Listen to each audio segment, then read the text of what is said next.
ओटवणे रस्त्यावर गवेरेड्यांनी अचानक दर्शन दिलं, यामुळे प्रवाशात भीती निर्माण झाली। हा व्हिडिओ काहींनी आपल्या मोबाईलमध्ये रेकॉर्ड केला।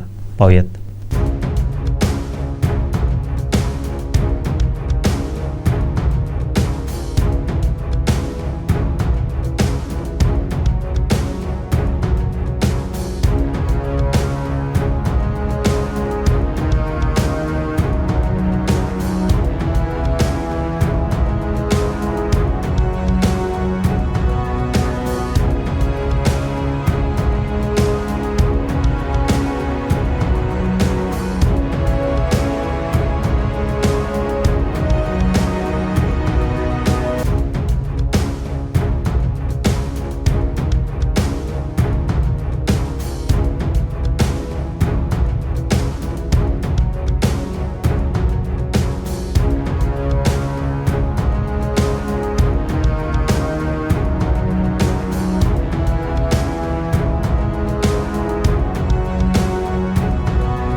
आमचे दिवसभरातले सर्व अपडेट्स, ताज्या घडामोडी आणि थेट लाईव्ह पाहण्यासाठी सबस्क्राईब करा, लाईक करा कोकणचं नंबर 1 महा चॅनल कोकण 7 लाईव्हचं YouTube चॅनल।